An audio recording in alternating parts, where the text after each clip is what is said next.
Abusuya memwako aba edeba Big Eye Africa TV so. Johnnie Hughes akeka na adwene ede akere MPP Owusu Bempah a oye adwuma ewo Ghana Gas. Medium nsem nyina bro sese ya. Because se wonya subscribe to Big Eye Africa TV ya wadaroma no waye ede amaye. No wamia bell notification icon no so amia or send be ya video bi ede betu obia no. Onsa ebetimi aka bi. Like na share video we na endu afoforo ho no na ja comment e comment section na bibia entimi enye kama. Midin ede manche. 2017 ana Nana Addo eye candidate no nento abomu no oka se oba beye Ghana yie nea NDC for ntimi anye no ono ebeba beye di yie eni nti no Ghana fo nya rehwem ewonimu ana woto aba ede ma no eyi John Dramani Mahama esi nchen na obetena abanwa no so no Ghana fo ya womo eka sampa womo nya rehwem wonimu a eni nti woto aba ede ma no womo buafu a eneyi woka se MPP amanyoko no adwuma a wode hye womo nsase wonye emfambo Ghana no womu ntimi nye mu hwe eno na Johnnie Hughes a oye adwuma ewo TV3 aba bonten abeka se Owusu Bempah ene omo ka ho no womo ana omo ama Addo administration no afeli na obi a oye adwuma ewo Ghana Gas adwuma ewo ho no wonye na emumu no nea ensem fata adwuma enka wadwuma ho no eno ana wafa ana wo ye ede sei na Addo edin ewo manyimu. Ensem de Johnnie Hughes ekebi edifa MPP amanyoko no ana afin so no Owusu Bempah a oye adwuma ewo Ghana Gas. Here in Ghana we have found lithium and we have gifted it. We have found lithium, which is going to be the bedrock of everything electronic, and we have gifted it. Electronic cars are coming. We have gifted it for 15 years. Same thing we did with our gold. Same thing we did with our oil. Same thing we have done with other natural resources. We have just picked it and literally gifted it. We are getting chicken change from it. And we say it is the best deal that we could ever get. And the question I always ask is, what would Nkrumah have done if Nkrumah had been the one who had discovered lithium in this country? What would he have done with the lithium? Because the things that Dr. Kwame Nkrumah put together are the very things that we are benefiting from. We have not been able to add on much. And sometimes when you talk about these facts, all right, you talk about the facts. You have sometimes people, senior citizens, people have gone past 50, 60, some inches 70, because they see everything from a political point of view. They come attacking you and they write diatribes and a whole lot on social media, maybe 10, 12, 15 paragraphs. Some of them are presidential staffers who earn about 15, 18, 20,000 every month of our tax money, and they write that tosh on social media. Now, the simple thing I always ask is that I started hosting TV3 New Day in 2017. Just the same time the government got into power. And when I got onto TV3 New Day, I will say this again, we were number 4 on the chart. I remember the mandate that was given that go and make sure that we are at number 1. In less than 6 months, we had jumped from number 4 to number 1. TV3 New Day has remained at number 1. That is my scorecard. That is my scorecard. Until I left, it was at number 1. That's my scorecard. Number 2, TV3 New Day declared profits, not losses. And TV3 New Day attracted a lot more advertisers. And TV3 New Day, while I was on it, won 3 GJA awards at Morning Show of the Year. That's my scorecard. So when they put you in charge of state enterprises and they give you government money, and the state enterprises you are supposed to be supervising are declaring losses of up to 5.3 billion cedis in 2020 alone. Let's forget about 2019, 2017, 2018, 2021. And you still have the effrontery, no shame, to come and talk to somebody who has actually shown a scorecard of delivering excellently on the mandate that was giving. Then there's a problem with you. Because the small job that they gave to you, with the taxes and with all the perks of office that they gave to you, you failed to even deliver on that simple small mandate. As a state, managing state enterprise, you failed though. You failed to manage it. You declared losses. Then when you finish, you come and write plenty English, and you want my attention, you want me to take you serious. You are a joker. Anybody who is not able to deliver on the mandate that has been given does not deserve my attention in any way. And the painful part is where they are presidential staffers.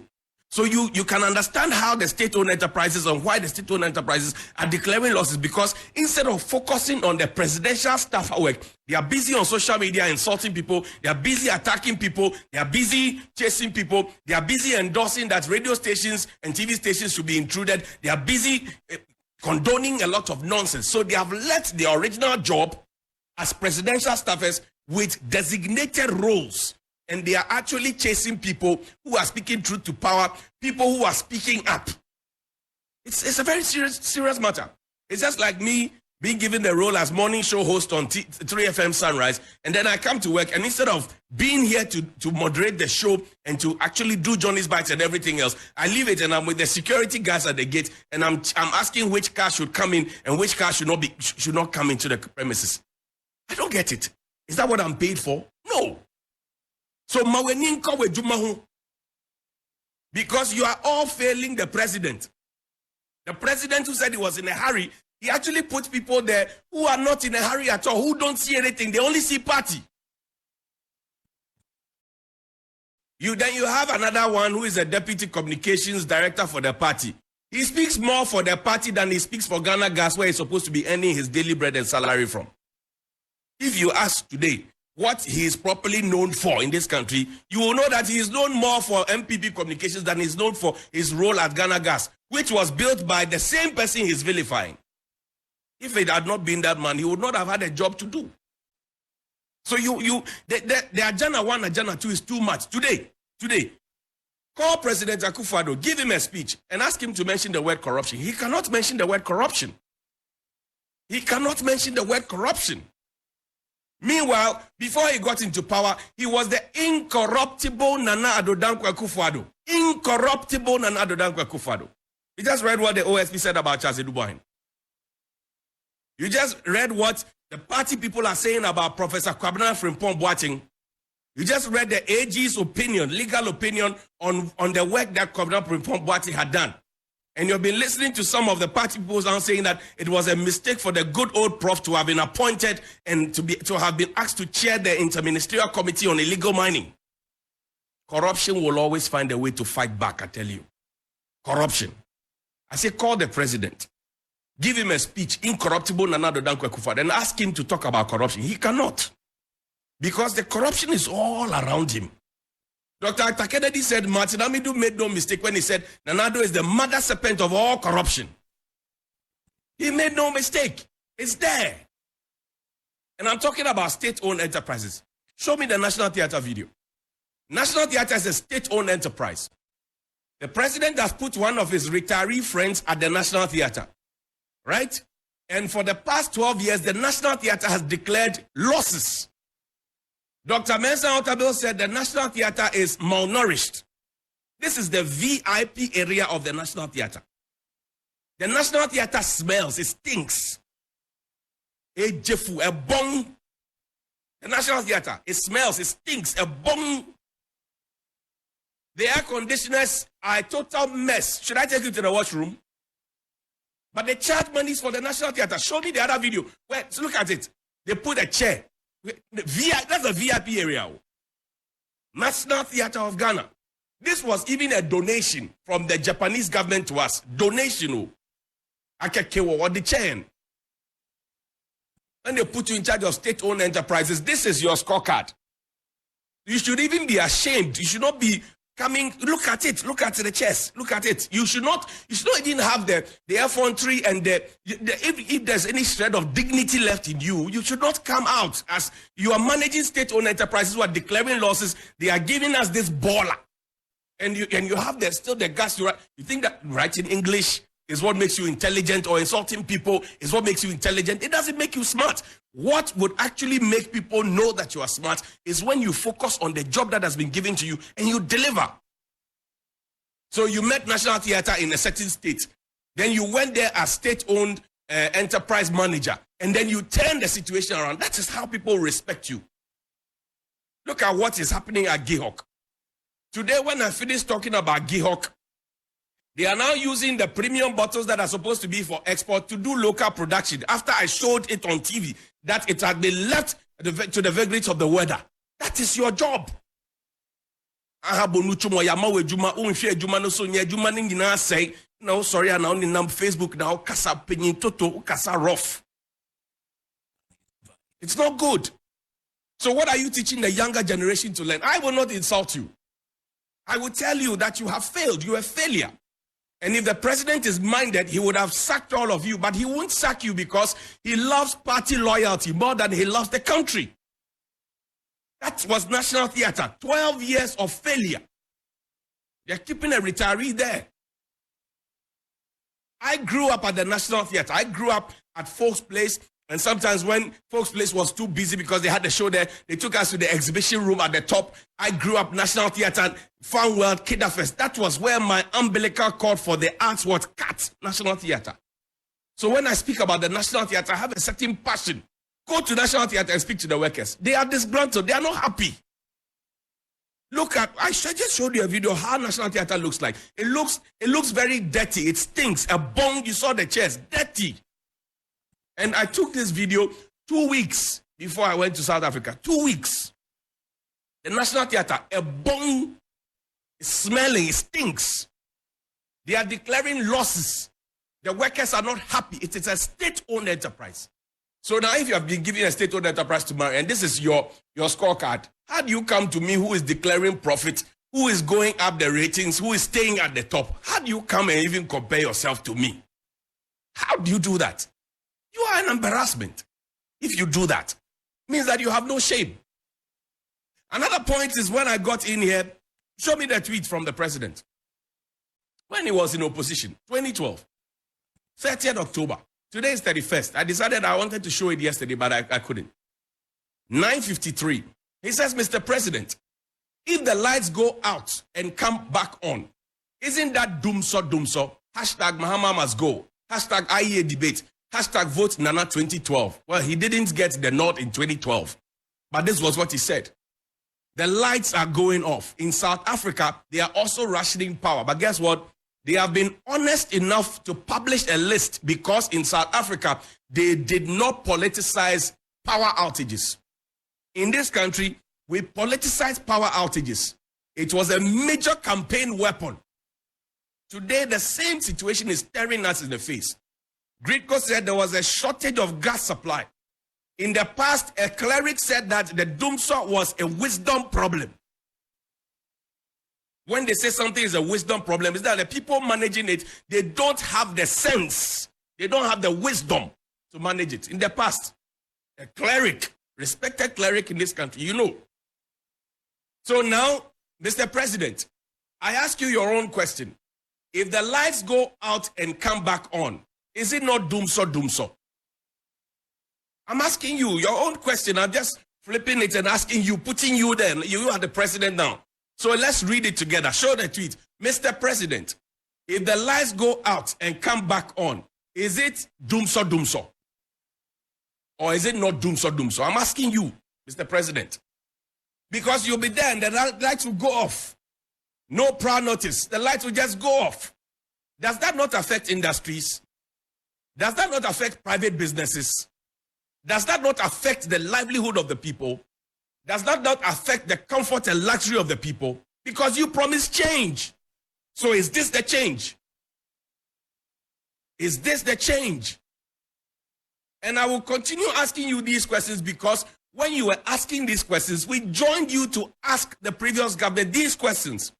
So why are you so agitated when we are also asking you the same questions you asked of someone? Because you put that person to a certain strict proof, a certain standard of proof, a certain standard of leadership and quality. Now we are asking you the same question. When we ask you the question, you are angry. Why? Can you not stick with the principle, the standard? Can you not stick with it? Let me leave government. Bring the desk video for me. Now, this is to our friends at Okankwe GES. These desks have been there for about 3 or 4 weeks. This is at Kaneshi Anglican, Bishop 1 and 2, Kaneshi Primary School.